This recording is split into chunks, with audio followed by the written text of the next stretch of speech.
예, 여러분 안녕하십니까? 2017년 9월 19일 화요일 오후 시간입니다. 많은 사람들이 이번 주에 있을 그 23일에 하늘에 있는 큰 이적 그리고 21일 나팔절에 대해서 외국에서는 거의 많은 사람들 거의 다 깨어있다고 보면 되는데 특히 대한민국에는 이 문제에 대해서 전혀 깜깜한 상황이고요. 그저 외국에 있는 것 정도 의존할 정도라는 것을 보면서 참 안타깝습니다. 물론 이게 그렇게 중요한 건 아니지만 그래도 예수님의 그 마라나다 신앙으로 우리가 깨어있는 사람들에게는 사실 이번 주에는 매우 중대한 분수령이 되는 겁니다. 그러나 분명히 말하지만 휴거를 얘기하거나 우리는 아무도 휴거의 날짜를 지명할 수가 없습니다. 다만 우리는 여호와 일곱 절기를 통해서 우리는 늘 하나님이 나를 부르시기를 간절히 원하는 마음으로 사모하고 겸손하고 낮아지며 주님과 동행하는 것이 최고의 최선의 길이지 어느 하나 날짜를 계산해서 우리가 그날을 유달리 지키면서 이렇게 하는 것은 결코 성경적이지 않다는 걸 분명히 말씀드리면서 어쨌든 우리는 깨어있는 것은 매우 중요하다. 시대와 이러한 절기와 경점을 보면서 이 시간 잠시 제가 언급하고자 하는 것은 어떤 우리 광야의 소리를 듣는 분이 물론 예수님의 메시지를 아마 잘 직접적으로는 아마 잘 제가 전하는 것만 들었지 직접 어떤 책과 이런 것을 직접적으로 접하시지는 않은 분 같지만 어쨌든 그래도 7, 80%는 동의하신다고 하셨습니다. 어쨌든 아니 10%를 믿으셔도 상관없습니다. 그냥 각자의 본인들이 들리는 대로만 따르는 것이지 주님의 음성을 듣고 무조건 그 사람을 찾지 마시고 예수님을 더욱더 사랑하시고 여러분 한 사람 한 사람이 예수님과의 하나님이신 예수님과의 모든 관계에 모든 것을 그냥 활용하기만 하면 됩니다. 주와 객이 절대 전도돼서는 안 되기 때문에 항상 여러분들은 어떤 말씀을 들어도 예수님과 나와의 관계가 무엇이냐 나는 어떻게 주님의 부르심을 하고 만날 것이냐에 대해서 모든 총력을 기울이시길 바랍니다. 그래서 어쨌든 이번 주간에는 매우 중요한데요.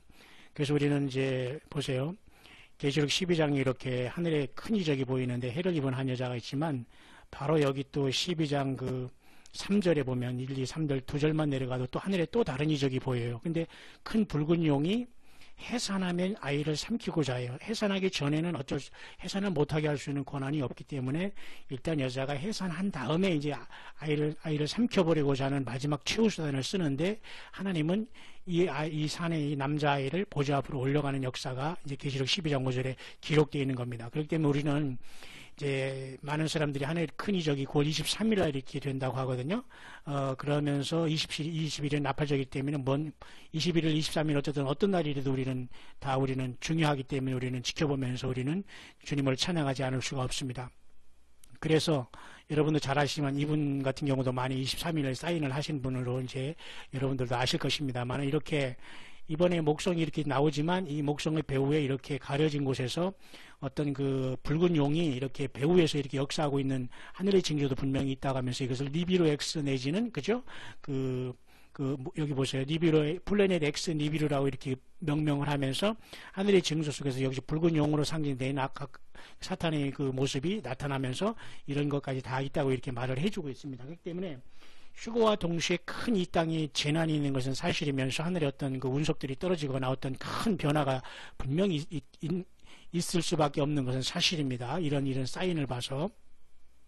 그렇기 때문에 여러분들은 이런 것을 보면서 우리는 늘 주님을 끝까지 온전히 준비하는 믿음이 되어야 되겠고요. 특별히 여러분 제가 이제 여러 가지를 말씀했기 때문에 여러분들 중에 때로는 다 이해가 안 가시는 분도 있겠지만 차분하게 그냥 들어보시고 듣는 것만 여러분들이 이해만 하시고 나머지는 그저 여러분들 스스로 자기 믿음의 분수와 자기의 주님이 인도하신 대로 가면 됩니다. 그러니까 여러분들 너무 이렇게 100% 이해가 안 가더라도 또 이미 100% 다 이해하고 또 넘어가시는 또 귀한 분들도 있을 수도 있다고 저는 보지만요. 자, 여기 이게 무슨 말이냐면 아까 제가 하는 것 중에 앞에와 다 연결되지만 말이죠. 다니엘 12장에는 7년 대환란이 말이죠. 1260일의 전 3년반과 그리고 1290일의 후 3년반 어쨌든 전후가 이렇게 1260일, 1290일로 이렇게 나눠진다고 해요. 물론 1335일 있어서 45일이 더해져 있는 기간도 있지만 문제는 이렇게 1260일, 1291을 더한 2550일이 사실은 그 7년 대환란의 기간으로 봅니다. 45일은 주님이 이 땅에 재림하셔서 양과 염소를 가르면서 천년왕국을 이루시는 시간으로 봅니다. 물론 양과 염소를 가르는 것도 천년왕국 후에 백포자 심판에도 물론 이루어진다고 주님 말씀하셨습니다. 그렇기 때문에 하나님께서는 우리의 그 주님께서 말씀을 통해서 여러 가지 한 가지만 말씀하는 것이 아니라 두 가지 사건을 동시에 말씀하실 수 있고요. 그렇기 때문에 우리는 절대 어떤 인간의 논리적으로 따져서 여기도 맞추고 왜 저기다 맞춘다 이렇게 막 이렇게 여러분들이 그 비판의 의식은 가져서는 안 됩니다. 그래서 순종하면서 성령님의 인도하심을 따르면서 정말 주님이 나를 향한 사랑과 뜻이 무엇인가만 우리가 파악하면 되는데요.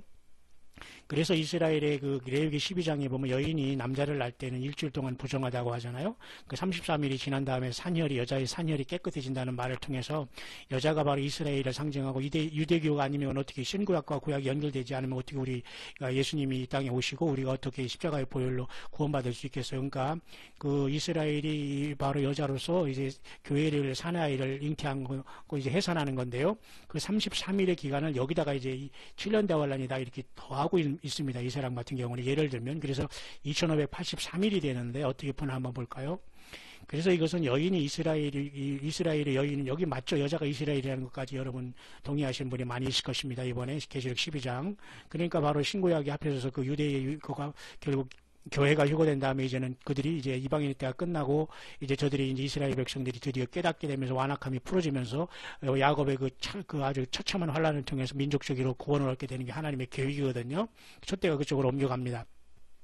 그래서 이 피가 33일이 지나야지만 이제 저 산혈이 깨끗해진다니 33년이 자 여자가 아들을 낳잖아요. 계시록 12장 5절에 그러면 33일이 지난 동안에 피가 깨끗해지기 때문에 이 피가 깨끗해지는 동안에 블러드 다시 말해 33일 동안에 쉽게 말해서 휴거가 발생한 다음에 전쟁이 있을 거로 봅니다. 약 한 달 동안. 그래서 사실 이 문제는 굉장히 그 앞에서 외국 분들은 많이 이 문제를 그 연구를 하면서 굉장히 그 많이 그 나름대로 그 연구를 했다고 저는 그 봅니다. 그렇기 때문에 굉장히 의미가 있는 말씀이거든요.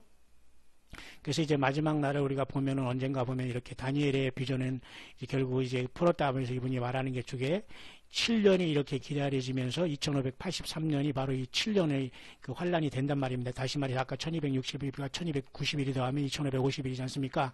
거기에 33일에 여자가 이제 우리 교회를 낳았으니까 33일이 부정한 그 산혈이 깨끗해지는 33일의 기간을 거쳐서 약 한 달 후에는 결국은 뭐예요? 도중일이 일어나는 1260일에 뭐예요? 그렇죠. 전산면반의 환란이 시작된다라고 보는 겁니다. 그렇기 때문에 2583년이 정확하게 맞는다라고 이 외국부는 증거하고 있는 겁니다. 참고할 만하죠? 그렇습니다.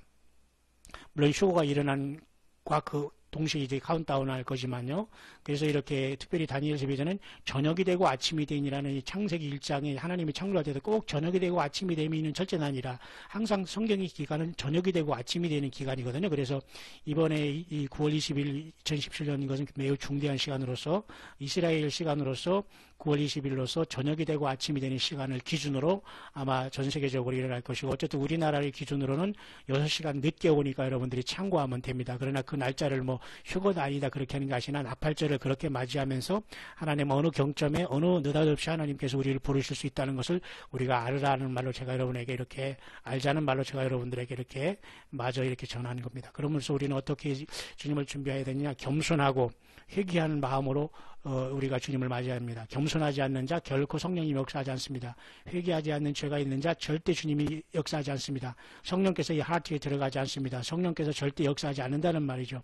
여전히 우리 말과 글 하나 딱 봐도 말이죠. 그 가시가 있고 그리고 이 포도원을 허는 여우짓을 하려고 하는 사람들이 여전히 오가는 것을 봅니다만 그 본인도 스스로 모르고 있는 그러한 그 가시와 그리고 쓴뿌리들이 덜어있는 걸 봅니다. 제발 주님이 오시기 전에 땅에 남지 마시고 겸손하시고 회개하시기 바랍니다. 주님의 성령 안에서 늘 낮아야지 늘 그죠? 너무 나대지 마시고 늘 주님의 말씀 안에 겸손히 낮아지면서 자기와 자신과 예수님과의 관계에 모든 총력을 기울여야지 사촌이 뭐 땅을 썩으면 배 아프다는 식으로 이렇게 교만이 빠져가지고 남에게 자꾸 이렇게 되돌리면서 이렇게 훈계하려고 하는 이런 것도 결국 이 사탄의 교만의 영이 들어가서 그렇거든요. 어쨌든 여러분 겸손하면서 회개하면서 주님을 기다리는 것이 가장 우리가 이 절기를 기다리는 것이고요. 이렇게 겸손한 마음이 우리들에게 절실히 필요합니다. 예, 그래서 분명히 어떤 이 주님의 날은 반드시 우리 앞에 다가온 것은 사실이고요. 그래서 보세요. 우리가 공중에서 만나자 이런 말을 할 때 어떤 사람은 생소한 사람도 있지만은 이제는 웬만한 사람들은 우리가 공중에서 만나자 말하나다 보다도 우리가 공중에서 주님과 같이 만나자는 말은 우리가 분명히 서로가 영적으로 이해할 그런 말이 되었습니다. 그죠? 공중에서 주를 만난 게 공중에서 영접을 해야 되기 때문이죠. 그죠? 예, 그렇습니다. 예, 잠깐 그래서 제가 오늘 어떤 분이 세 가지에 대해서 이렇게 상담을 하시면서 좋은 조언을 주셨어요. 그래서 허락을 받고 제가 여러분 같이 시어를 한번 해볼 테니까 여러분들이 한번 생각해 보시기를 바랍니다. 성경에 보면 예수님께서도 이런 말씀을 하셨습니다. 하나님의 일이라는 것이 바로 어떤 것이 하나님의 일이라고 질문을 했지 않습니까? 제자들이. 그럴 때 예수님께서는 분명히 뭐라고 말씀하셨냐면 예수님께서 뭐라고 말씀하셨습니까? 예, 하나님의 일은 하나님이 보내신 자를 믿는 사람을 믿는 것도 믿는 것이 하나님의 일이라고 주님이 그렇게 말씀을 하셨습니다. 그렇죠? 때문에 우리는 이런 말씀을 깊이 생각하면서 하나님의 일이 무엇인가를 생각할 때 예수님을 믿는 것이 바로 그 하나님의 일이라는 것입니다. 그렇기 때문에 이건 굉장히 중요한 거거든요. 이 하나님의 일이라는 걸 보면서 우리가 그래서 우리가 일이라는 게 바로 죄의 대가로서 남자는 노동이 있고 여자는 해산의 고통이 왔지 않습니까? 그렇기 때문에 우리는 하나님의 일을 한다고 하면서 말이죠. 우리가 그냥 내 자신이 무슨 노력을 하고 이런 것도 중요하지만은 우리가 예수님을 믿고 예수님을 따르고 예수님과 동행하면서 예수님을 믿는 것이 곧 하나님의 일이다라고 주님께서 그렇게 말씀하신 것을 우리는 기억을 해야 됩니다. 있죠? 예수께서 대답하여 가라사대 하나님이 보내신 자를 믿는 것이 하나님의 일이니라. 하나님의 보내신 자 바로 그 눈앞에 있는 예수 그리스도 하나님 당신 대신 독생자 대신 예수님을 믿는 것이 하나님의 일이라고 말씀하셨어요. 그래서 오늘 전화하신 분은 33년 동안 당신은 아무 일도 안 하시면서 주님께 다 기도하시니까 다 33년 동안 물질을 채우셨다고 하더라고요. 대단한 감정이죠. 예. 그러나 우리나라의 90% 이상이 다 미자리 교회고 전부 다 목회자들이 힘든 상황에서 참 그림에 떡은 화중지병일 수 있지만 어쨌든 주님과 동행하면서 진실로 예수님과 하나 된 분은 이런 기적도 있을 수 있다라고 저는 그렇게 믿고 인정을 하고 싶습니다. 저 역시도 마찬가지로 한국에서 목회할 때는 일어나지만 해외 나갈 때는 무슨 청소를 하든지 무슨 막일을 하든지 밤새워 일을 하든지 무슨 맥도날드가 일을 하든지 일을 해야 되거든요. 근데 사실 그것도 불신앙 같기도 해요. 그렇다고 세상 모든 사람이 일을 안 하고 다 넘어져 있으면 뭐하냐? 그건 또 아니죠. 그러나 어쨌든 이렇게 하나님이 보내신 자 예수님을 믿는 것이 하나님의 일이라면 그 믿음이 온전하다면 하나님께서 세상이 노동을 안 하더라도 33년 동안 이렇게 하나님께서 다 필요할 때마다 이렇게 물질을 주셨다고 오늘 저에게 전화로 간증한 분이 계셔요. 그래서 참 잘 배웠다고 하면서 저도 많은 걸 생각합니다. 저도 사실 이번에 한국에 와서 몇 개월 이제 한 달 되는 여간 속에서 지금도 이렇게 이름 모르는 분들이 가끔 이렇게 후원해 주시고 있는데 여러분 정말 여러분에게 감사 일일이 못 드리지만 정말 예수님께 영광을 돌려드립니다. 왜냐하면